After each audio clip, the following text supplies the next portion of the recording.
California lawmakers have passed a controversial AI safety bill, SB 1047, and it now awaits sign-off from Governor Gavin Newsom. The legislation aims to mitigate the risks of the technology being used by bad actors, but it has divided the tech and political community, many of whom argue that it will stifle innovation. Joining us now, Chris Kelly, founder of Kelly Investments and former chief privacy officer and general counsel at Facebook. He's also a Meta shareholder. Chris, great to have you on this. I mean, just from a top-down level, what is the bill aiming to do in terms of trying to perhaps constrain the development of AI or at least steer it in a particular direction? And practically speaking, what do you think its impact would be?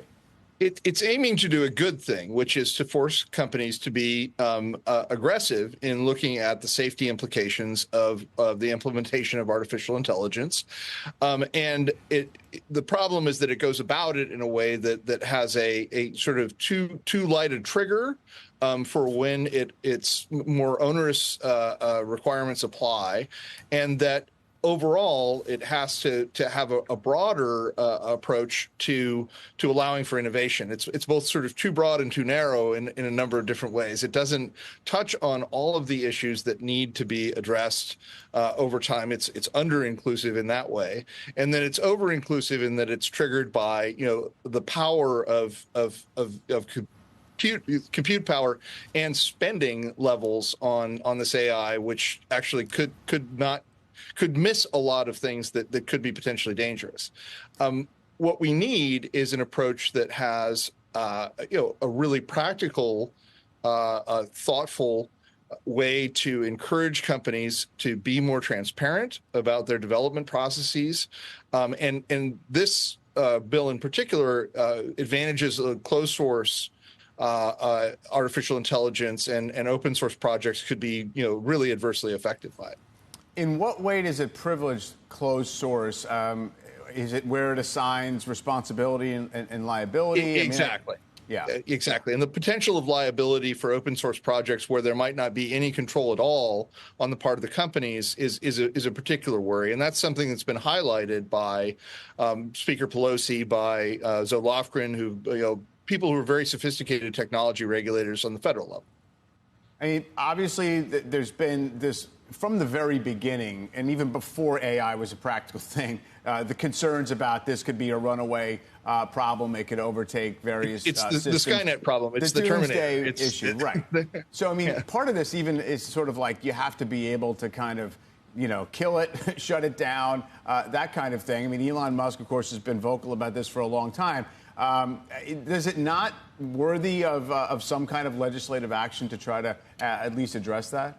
Some kind of legislative action, but not something that sort of has both an under-inclusive trigger in that it might miss some important things, and over-inclusive in that it has this kind of hard, compute power-based trigger and spend-based triggers that other companies that are trying to be responsible need to go beyond in terms of their development. I mean, this is an area where if we need a light touch in regulation to assure that the companies can develop the most responsible approaches to this. And to those who say that the industry has been irresponsible in a number of these ways, I think you're seeing much more transparency, particularly in open source projects. And again, the disadvantaging of those by potentially assigning liability for actions that companies have absolutely no control over is a particularly worrisome feature of this bill.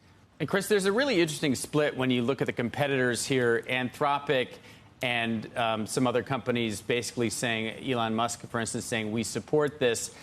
Sam Altman at OpenAI is saying they oppose it. He would like federal legislation. I don't know if that's just a cop-out, but do you think the states, California being first, should be doing anything? Should they wait on the federal? And do you see any sign that we will get federal legislation? Which should we have in an ideal world?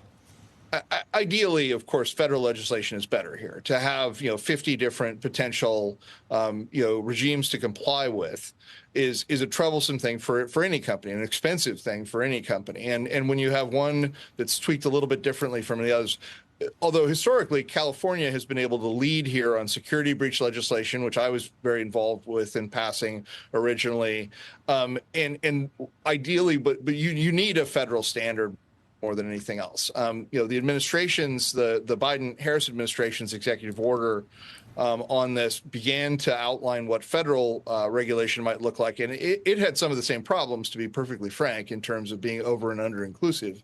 But doing this at the federal level is definitely preferable than doing it at the state level.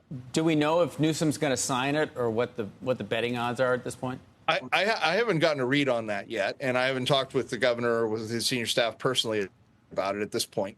But it's going to be hotly debated. That's for sure.